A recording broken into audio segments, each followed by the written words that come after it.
Hey, everybody, it's Mark Pattison. I'm back again and again and again with another great episode of Finding Your Summit, all about people overcoming adversity and finding their way. And I've got yet another inspiring, awesome, very optimistic guest on the pod this week. We'll get to him in just a minute. But before I get there, I just want to remind everybody I am like literally days and weeks away from going up to Mount Everest. I've been training like a absolute grizzly bear for months and months and months, actually years and years and years.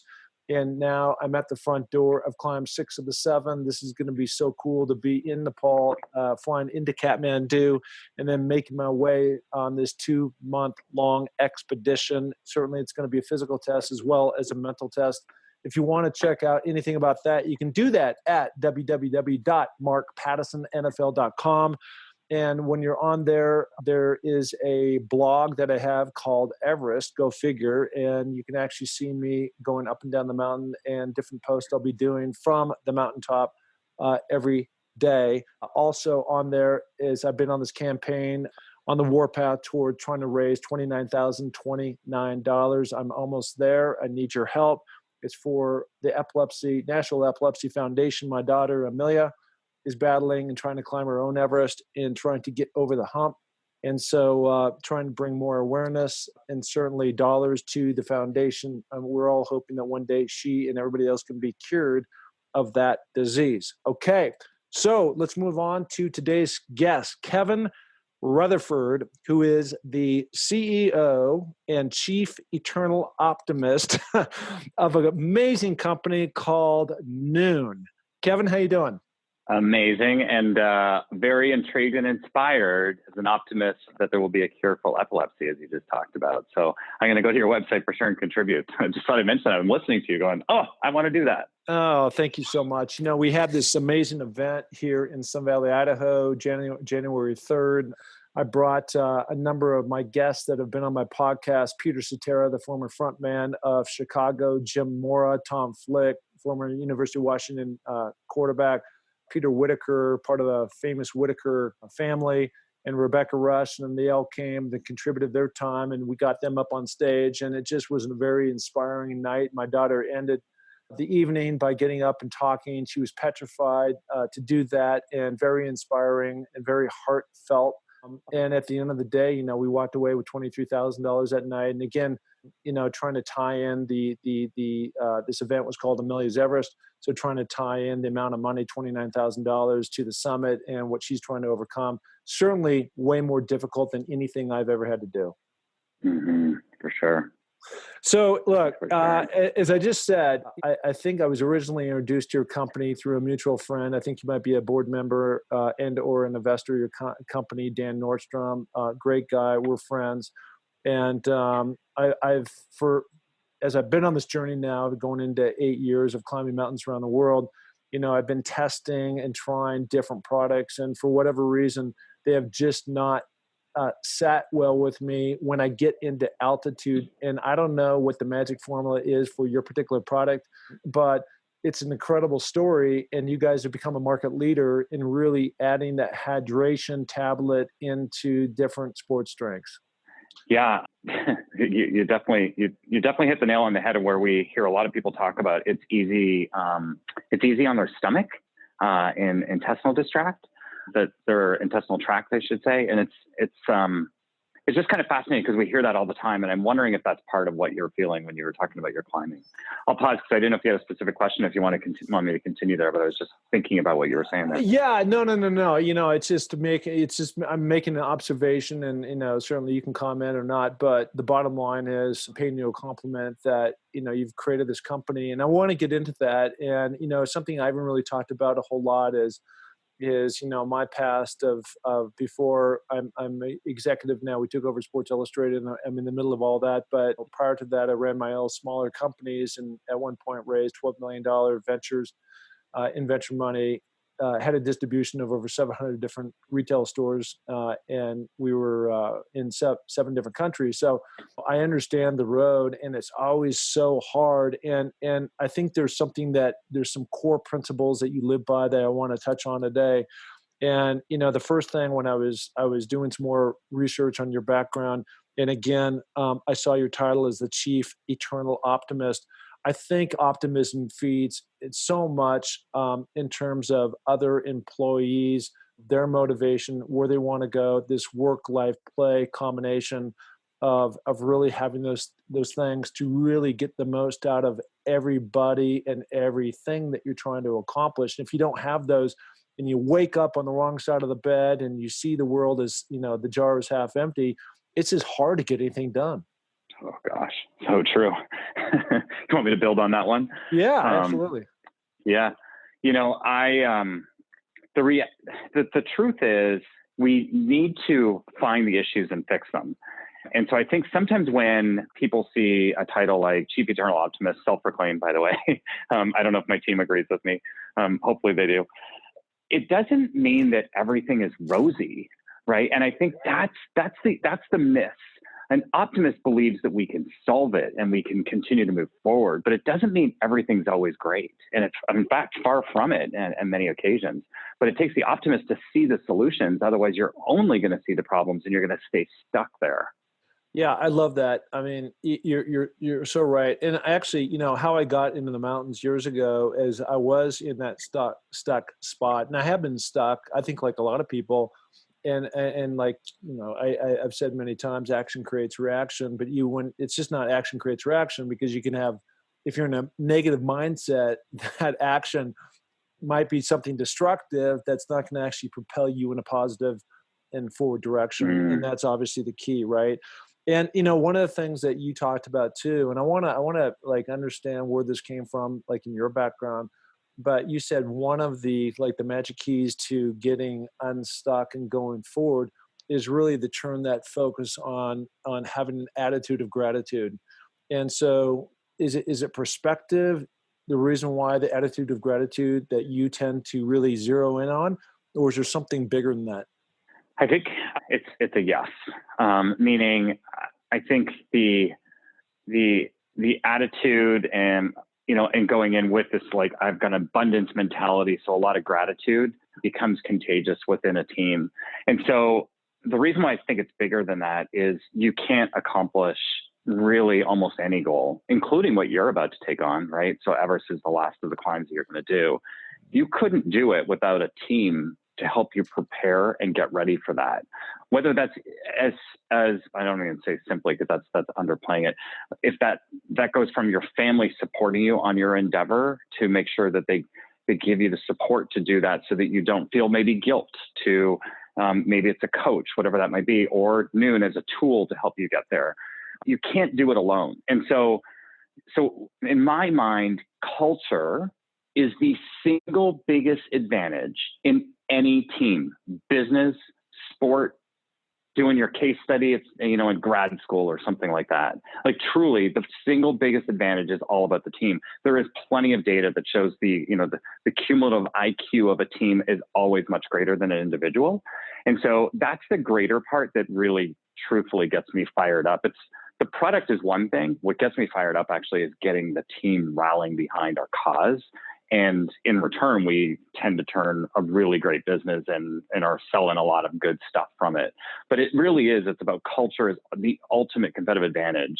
And that's what gets me fired up day to day more than anything else. That's the fire in the belly for me. Yeah. And so there's absolutely no question. I agree with you. And that's, I've been fortunate to play on some great football teams, and, my senior year at the University of Washington, we were number one half the time. We ended up number 2 in the country. And, that takes a combination of talent. It takes a combination of team chemistry. It takes a combination of leadership. And at the end of the day, the thing that you just said is culture. But I want to go back again. I want to stay on this word for a minute, this grateful word. Yeah. And is there a moment in time that you had in your past, okay? And I'm literally fishing because there may be nothing, right, at the end of the day.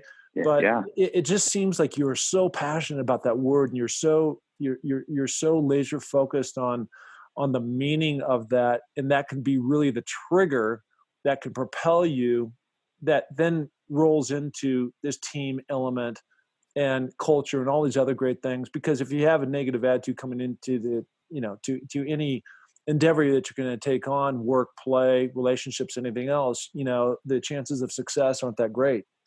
Right. So again, I want to go back and like, is there a moment? I mean, I'm happy. I can right now, I can list like 3 different times where I went in for the wrong, but I changed the mindset. I got grateful. There was a perspective that I needed to have compared to my situation, maybe somebody else's. Well, they're like, wait a minute, maybe I don't have that bad of a situation. It's a lot better than what I actually think it is relative to the situation. Is there a moment in time where that happened with you?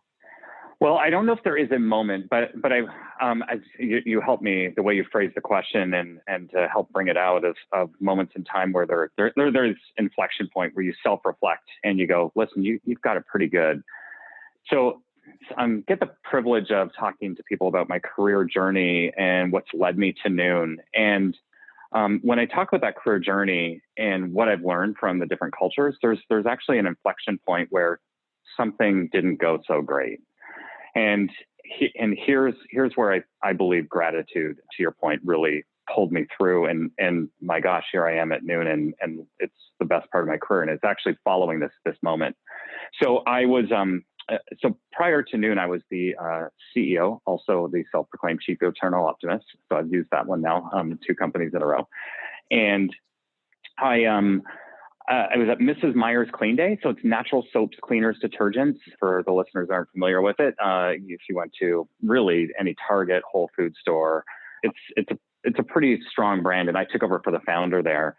And when I was there, the team, we had seen tremendous success. We'd grown, my gosh, I think in just under 3 years, I think we grew at 2.5x. We became profitable for the first time. Our margins were up. Our distribution was growing. We were named one of the best companies to work for by Outside Magazine. In fact, even later on that year, we were named Vendor of the Year by Target. Little brand Mrs. Meyer's Clean Day. So what was the inflection point? Great brand, by the way. Oh, you know that one. Awesome. I love it. I think the team the founder did such a great job. And actually Pam Helms is one of the key brains behind that. It still is with that company today, where she really brings the magic of fragrance and efficacy. She's just genius woman. And so I came into the office one day, and I was meeting with, we were owned by S.C. Johnson, a family company. And the person I was reporting into at the time said to me, Kevin, we need to make a leadership change. And so remember, I just painted this picture of a lot of things going great. By the way, I'm sure there are a lot of things that we could do differently too and do better.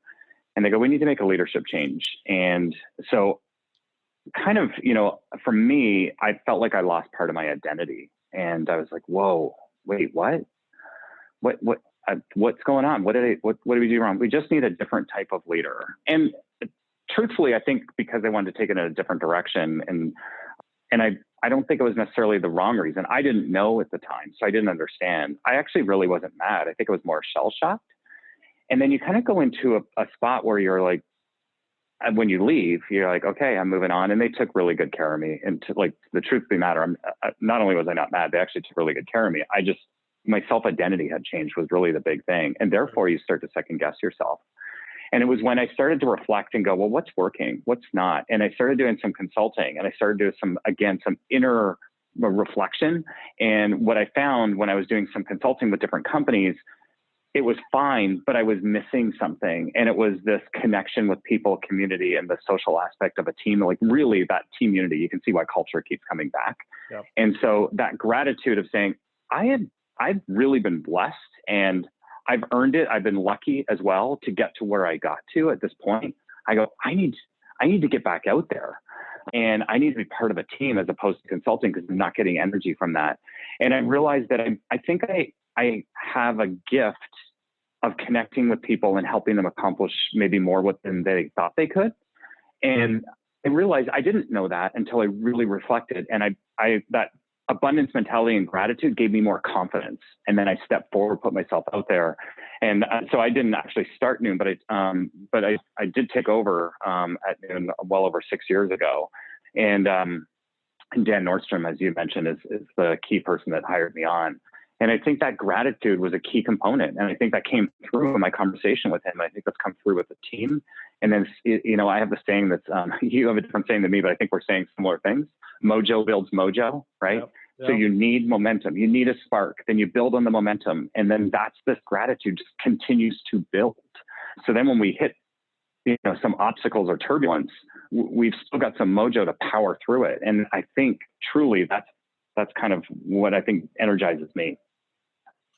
Yeah, as you're telling your story, and essentially you're at a company, everything is going great, and then you get hit over the head, and you're essentially removed from the company. Yeah, they took care of you, but it's your ego going, okay, what in the hell just happened, right? And it's the people in the community. When I started Front Porch Classics, we're a gaming company out of Seattle. And we were, became the darlings. We won Toy of the Year 2 years in a row, beat out Mattel, Hasbro, these other companies. And we were rolling. And we brought in these venture capitalists. And the venture capitalists brought in some seasoned CEOs or CEO. And at the end of the day, there was just a butting of heads between me, the founder, and this new guy that came in that really had his all of his energy on a different company, because he had 2 or 3 companies in his portfolio, and it was just stupid. And at the end of the day, I ended up leaving, and that hurt. I mean, it hurt because it was your baby. I birthed this thing. I took it through all the hell. I put up my own money. I mean, it went on and on and on. And for me to get burned like that and be shunned, and not only like, you cannot have anything to do with this company, it was something that really hurt. And I think one of the things that you said is sometimes what we all need is this space, and that space then creates reflection, and that reflection creates, if you have the right mindset, like what you went through with this whole feeling of abundance, of the things that you're really good at, and focusing on your core strengths. And, as I was listening to you, it was interesting because one of the key things that you said was about having that ability to bring the best out of others. And as I was listening to that, it just sounded like my old coach, who had that ability, Don James at the University of Washington, and other guys at the NFL level, where they were just able to really understand that everybody brings something slightly different, and really nurture the best in them by creating that culture, empowering them, and trying to get those people to be the best that they can possibly be. So I identify with that story in many ways. I love that. Thanks for sharing. Yeah, no, it's just, when you navigate your way in business, and it is what it is. So I want to stay, we're going to kind of bounce back and forth between your personal, because I think your personal life, in terms of your competitive nature with Ironman, and I think the way that you try to live your life, again, proclaiming yourself as the Chief Eternal Optimist, which I love. I might steal that. Is really inspiring and brilliant. And when you get down to perspective and abundance and all this other stuff, it was interesting. I want to leave one last impression. When I was I've been down to Tanzania now a couple times, and you go out in some of these villages, and it's like it was 3,000 years ago. And literally living in huts. They have sticks. There's no car. There's no convenience stores, gas stations, anything. I mean, it's literally in the bush. And these people are the happiest people on the planet, just because they don't know the perspective of what having a couple dollars in your pocket means.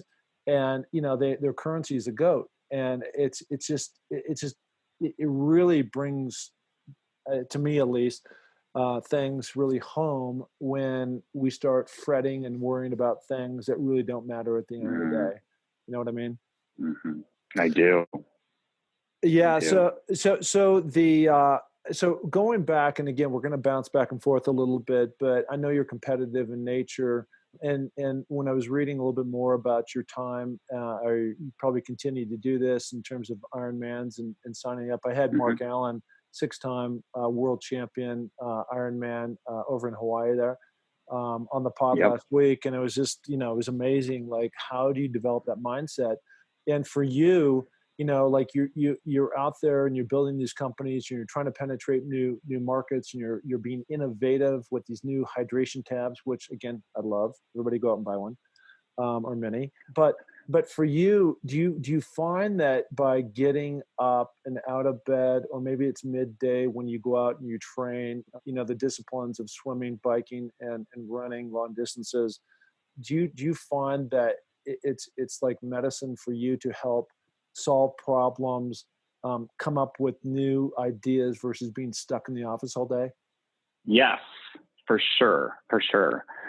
I would say, first of all, I'm not a morning person, but when you're training for an Ironman or half Ironman, you need to make that part of your regimen or you'll never get it done. So, I'd prefer to do the midday workout. So I would say this. I think I didn't realize it at the time when I first started moving forward in the triathlon world with swim and bike and run. And it's so meticulous, especially swimming for me, so technical, in that you're always trying to perfect and this repetition. And so what ends up happening is, by refining the skill to this fine tune to get better and more efficient at everything you're doing over and over and over and over again, like you're just trying to it's these incremental gains.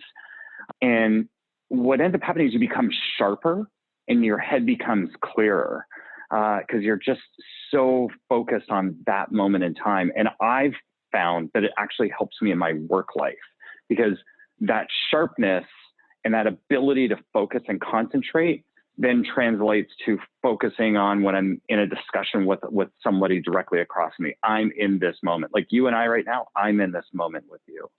And all in, this is what I'm only going to do. And I think the translation of endurance sports, where you can hold that over a continuous period of time, translates really well over that. It also gets into a clear head. Here's technology is there's this saying. I love this saying. So as fast as the world is moving today, it will never be this slow again, right? So think about how fast things are moving on technology. Think about that statement. As fast as things are moving today, it will never be this slow again. So we've got all these things coming in our mind, clutter happening from every different direction. The phone that we now have, our smartphones, is basically connected to us. It's an extension of our person. And so we've got all this clutter. And imagine if you could go take that completely away for 2, 3, 4 hours, depending, maybe even longer. If it's a weekend day, actually, it's closer to 8 hours in a day. And so you take that and you're full on focus, like the muscle that you're building with your brain by not getting all this clutter of the world really does translate well. So I'm a massive believer in integrating sports into your life, and that will help you in your business. Massive believer in it. Well, as being a lifelong gym rat, you're speaking to one of the believers out there. I mean, I wake up. I am a morning person, and I wake up and I put my feet on the floor, take a big breath of air, brush my teeth, and I'm headed off to the gym to do my thing. And it's just part to me of just getting all the right pistons firing in your brain, starting off the day in the right way. And that doesn't have to be for everybody, because I totally understand that not all people are morning people, but for me, that's my routine. The other thing too that was interesting, it has been interesting over time, and when I was younger, and just kind of working my way up through these different companies, I literally was a helicopter, right? I was just spinning at high speed and just running here, running there. And the kids were younger, and coaching soccer and softball and all these other sports. And I didn't really have that time to sit and think. And I wouldn't call it meditating, but it's really being quiet and listening, because I think that's sometimes where the answers can come from, because, versus just spinning so fast. And I think that's one of the things that being in nature and being in on these different expeditions and climbs, and obviously Mount Everest is extreme, 2 months, but it really boils things down to when you're stripped down, you're laying in a tent, you're on the ice, it's minus 40 degrees, you're out there for 3 weeks, there's no conveniences, the food's awful, and you're really trying to think about what is really important in life. And you just have these random thoughts as you're climbing up these ice walls and everything. And you don't certainly have to do that. I think you can accomplish that when you're out running around Green Lake in Seattle, or any other place that you might find yourself, around the world. It's just a great way to just separate. Your phone's not ringing, your computer with all the different images, coming at you and requests. It's just a peaceful place to be. And then all the other benefits that you were talking about that you get with it, of just feeling more energized, and you want to eat in a healthier lifestyle, and then you're searching out other things like your hydration tabs with NUUN, that can fuel your journey a lot better in a more productive way. What scares you on those crazy climbs that you're doing, and you're about to do one? Like what scares you? I'm very confident in my climbing ability. I'm very confident in my strength. I think one of my biggest learning curves has been sustaining my energy, because I'm burning so much. Ironically, you're climbing obviously straight up a mountain, and the higher you go into altitude, your appetite gets suppressed. And so, you're burning tons of calories, you're sweating, and you're burning a lot of fuel. And so what I've had to learn over time is, one, hydration. And number two is always having some small bar, some kind of energy food of some kind in my front pocket, so I'm not having to take off my backpack and lay it down, especially when I'm tied into ropes. And it's really, as simple as that sounds, you really have to make a conscious effort to make that happen. And then probably, when you talk about, the scariest things are the things I can't control. So the things I just talked about are things that are certainly I can learn, and I've honed my game. But avalanches, I've been on several expeditions, and we've had all kinds of avalanches come, to the left and the right. I've fallen in a crevasse. It hadn't been a big deal, but, it's just the unexpected when it comes around the corner. But that also creates the thrill of being able to take those things on. And obviously, I'm not on a death mission. I'm there to experience and go through an amazing adventure, and at the end of the day, come out right. But also having that sense of mind, like when I was on in 2017, I was on Denali, and we ran into minus 40 degree temperatures at this certain camp at 14,000 feet, and on top, it was blowing minus 80. And we got into all kinds of snowstorms. We're talking heavy snow, 12 inches in 2-3 hours. And it was difficult, and it was hard and challenging. And we ended up having to cancel and go back. And it was frustrating because I had to come back the next year and carry 137 pounds back up the mountain and go through all the avalanche fields and everything else, crevasse fields. And, but that's just part of the game, and that's what you take on. And so put yourself in the best position of success and go for it. Yeah, it sounds like preparation is a big part of what you do to be ready for those things. So I might be worried about the avalanche, but I'm preparing to think it through. What would I do in the scenario? Yeah, no, I think you nailed that. And I think just like, preparation meets opportunity, and that applies to all parts of life. We're talking about a little bit different thing here. We've kind of talked a little bit about, culture, which is so important to you. We've talked a little bit about that can, interpret into momentum gains, mojo gains, mojo, but also kind of that vision board of where you want to go. And I think for you, that's so important, right? So whether it's me climbing up a mountain and going down these different paths, or Sports Illustrated for you, it's just like having a clear vision that everybody is in line with, so that you guys are all walking in the same direction. It seems like that has been really important for your success in these different companies you've been associated with. Yeah, absolutely. Very true. I think when I think about like a thriving team and culture, there's many things that come into play. By the way, my belief on this one is culture is alive, meaning it's a living ecosystem, right? That changes all the time. A person leaves your team, comes on the team, culture is changing. An issue happens, a new competitor comes in, something went wrong, something's going right. Like it's changing. So you have to feed it. It's not a checklist. And so when you talk about the kind of a vision piece, I actually think it starts with painting a vision and belief. Like you've got to believe like this is what the future state can look like in the project, which that could be 1 month from now, or it could be the difference we want to make in the world 5 years from now or 10 years from now. It just depends on the context of the conversation, but it's this belief, and everyone has to buy into that.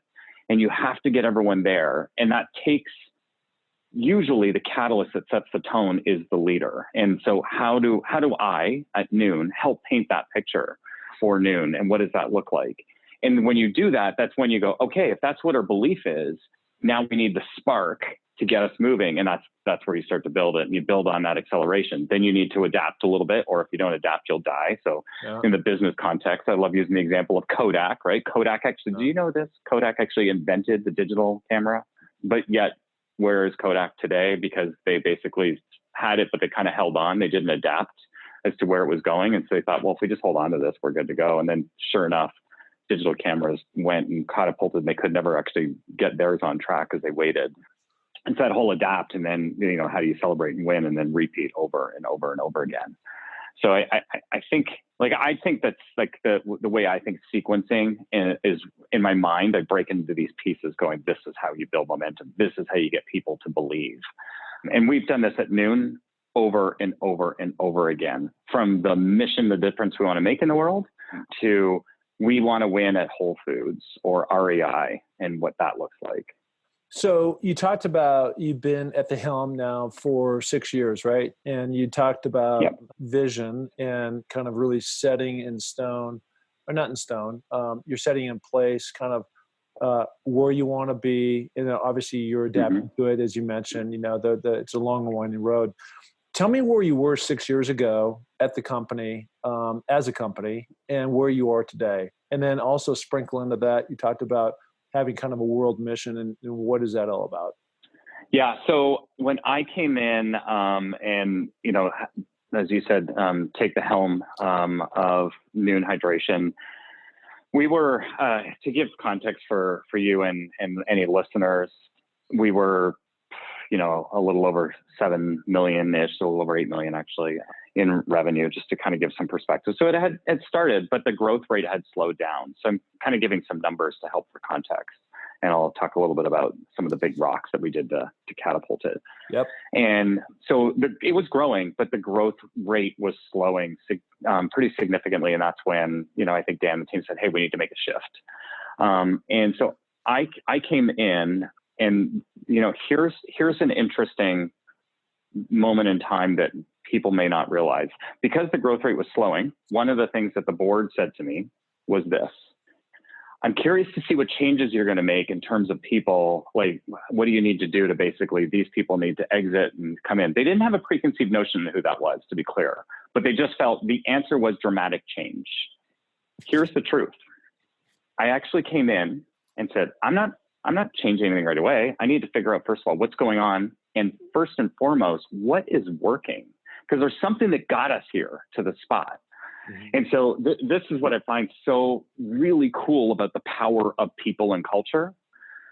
Within the first 2 months, 60 days, I personally cannot do anything to change this. But to be clear, I might be at the home. It's a mindset that then drove execution and changed the trajectory of the company. Within 60 days, we were already starting to truck along and grow faster. And we actually have never slowed down since that point. And it was a change in mindset for the team that started to truly believe in, like, wait, we've got something really special here. So here's what happened it was to really get people to believe in what they were doing, and really start to, this gratitude that you talked about, what we both talk about a lot, is starting to recognize we've got a lot working for us. Honestly, they were beating themselves up so much, I don't think they could see it. I really don't. So just like, boom, and next thing you know, the business is already starting to take off. And like I said, I haven't done anything yet. That was them. They did it, which is amazing. And so we started going this trajectory. Then it said, okay, guys, we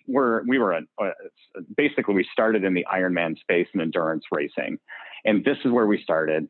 And so there was a lot of passion around sports and active lifestyle, and obviously hydration.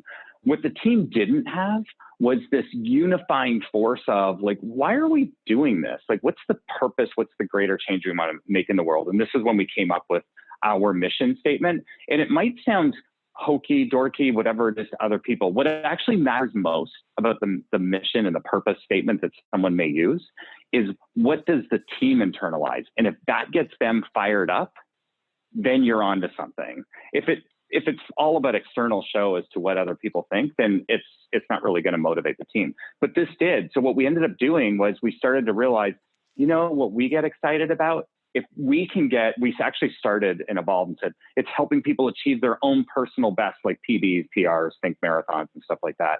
And then we evolved a little bit and we said, everyone's at a different point in their life, and it's not necessarily a PR. But what we do universally agree to this day, over 6 years later, we still agree to this day. It's a common thread at NUUN, is we believe that we are empowering everyone to move more, because we think it's actually solving a massive issue in society, which is this sedentary lifestyle. Yep. Oh, by the way, we sell hydration products that help you get there. So you can see where a priority goes, right? And so that rallying cry ended up happening. And then we built a nutritional philosophy, and we said, hey, this NUUN is a great product, but should we do better? Because we've learned some things. And so we overhauled the product 3 years, like it was 3 years later when it hit the market, we completely overhauled it. We call it internally NUUN 2.0 to make it even better. So there's so many different pillars: clean product, clean planet, clean sport, that we've done. But that just getting clarity about the difference we want to make in the world, and then obsessing with that was a real turning point, I think, in the company really quickly. That I think Dan, in hindsight, really appreciated that. He's like, oh, I didn't quite see it that way, but I can appreciate that. Well, look, you talked about the power of positivity, and I think you're being humble in terms of you didn't do anything in those first 2 months, but things were turning around. I mean, there was some pivot that you guys had to take. Maybe it was just the attitude of the company and having a clear direction about maybe somebody who was there before, and kind of this new breath of life that had been essentially put into the company, which was you, to kind of say, look, we can do this, and we need to go down this path, and not going in and saying, okay, I'm going to succumb to maybe what the board wants and fire everybody. And a lot of times people just need to be coached up and led, not, blown out. And the other thing that you talked about too, and I did a lot of work with Starbucks back in my day, and really having that third place, right, which you talked about, of trying to get people off the couch in Starbucks case, trying to get people to come in, gather, talk, connect, and they just happen to sell coffee. And you guys are trying to get people to go, exercise more and do more active things around the world. And of course, we all need to be hydrated in a much better way. And so that's always, that's brilliant. It's hard to do, where you kind of like back in your way in with an amazing product. But at the end of the day, like me, when you become enthusiast about it, and like I'm like freaking out that I'm down to one little tube of NUUN, right, tabs, and I've got all this training that I'm doing, and I just want to make sure I'm hydrated in the right way. And so that's where you get evangelist around the world, the army of Davids, really, singing your praises about your product. It's great. Love it. Love it. Yeah, the emotional connection is key. Yeah, both functional benefit, like how it makes you feel, but there's also how you feel about the brand. And I think in business, I think connecting people on an emotional level is way harder, but so much more powerful. And it takes time. Yeah, and the final thing that I kind of want to round third base on is and I want to bring this up because anybody listening that has wanted to step into the fear, start their own business, take over a business, especially when there's uncertainty, it's not like going to Procter & Gamble and you get your paycheck and you come home and the company car and all these things. There's much more risk. Is I think really having that support system in your life to make that happen. You've mentioned a number of different times, really that support system in your life has been your loving wife. And it sounds like you've got a great life partnership with her. And, when you have that person, no matter what, for better or worse, all those things, I mean, it's just amazing what, the power of two can do to really make that equation four. Absolutely. I think, the reminder for anyone if you're in a strong relationship, which I hope if you're in a relationship, it's a good one, anyone out there, it's a partnership, and, you have things that you do together and how do you build that bond, but then there's also helping each of you play your respective individual positions in life, because we're individuals. And Kelly, my wife, and I, we focus on both those things. What's good? Like, what can we do so she can invest in herself? What can I do for myself? And therefore support each other basically as unconditionally as you possibly can on that. It's like, go for it. I want to help you. And then of course, always invest on what do we do together.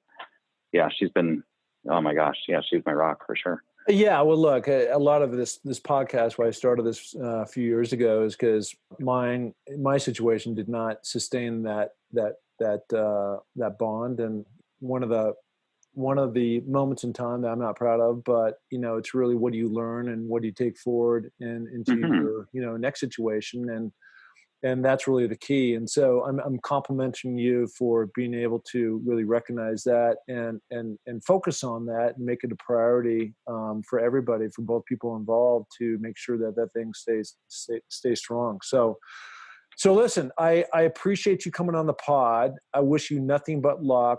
Every single time I reach up into the I'm at the grocery store, and it's always on the, unfortunately I'm 6'3", and so when I reach up, it's on the top shelf. So it's easy for me to see all the different NUUN tabs that you have up there for different circumstances when you're out, training or doing whatever you're doing. I just like, you know what? I've got to get this guy on the pod. I've got to get him on the pod. It's just like, it's too intriguing to me. Then I want to find out more. So I appreciate you connecting and your willingness to come on the pod. I appreciate it. If I could just say one thing for you and everyone else is, if you think about priorities and why hydration is so critical, if I could just put one sort of plug in hydration in general, whether it's NUUN or not. If you think about how long you could survive without food, right? And you talked about that concern. That's actually one of your concerns as you're climbing. You could actually survive quite a period of time, all relatively speaking, meaning you could survive 30, 60 days in theory, if you're not burning the calories, maybe even longer if you look at hunger strikes. If you think about hydration, you could survive five days, maybe 7 if you're lucky, somewhere in that range. And then oxygen, which is why movement's so critical, is like minutes, if that. So I bring that up because hydration is just one of the most critical things people can do. And I'm so glad that you try to do it properly, because it's a game changer for people, doing hydration the right way. It's the difference between winning and losing, period. Down in Africa, their main saying is water is life. And that's so true. Mm-hmm, mm-hmm. So, yep. All right. Well, listen, where can people find you and where can they find your wonderful product? Yeah, for sure. Thanks for asking. So NUUN Hydration. So NUUN is actually spelled with 2 U's, kind of like instead of 2 O's midday, it's with 2 U's, and it stands for Nutrition Uncompromised. So if you go to NUUN.com or NUUNLife.com, we have both URLs. Find us on Instagram. Actually, I'll just do one plug. Look at the hashtag NUUNLife.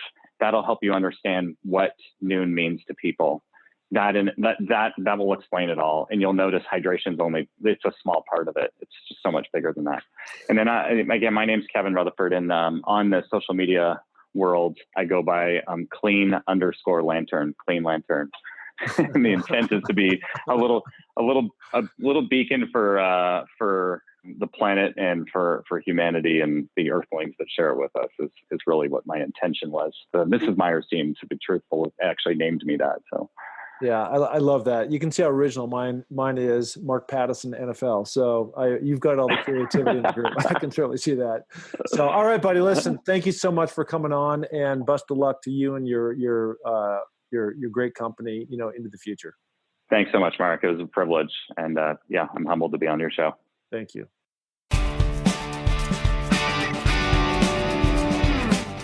Hey, and thank you so much for listening to the Find Your Summit podcast. We are so glad to have you along for this journey. And if you enjoy the show, please tell a friend, share it on iTunes, spread it to the planet. We're looking to broadcast this to every person that is out there because, as you know, everybody has their own summit that they're going after. Okay, if you're looking to follow my journey, you can find that through my social links on markpattisonnfl.com. That's Mark, M-A-R-K, Pattison, P-A-T-T-I-S-O-N, NFL.com. So, until the next podcast, just remember, clear eyes, full hearts, and remember, it takes a little more to make a champion, so make it happen. Thank you. Bye.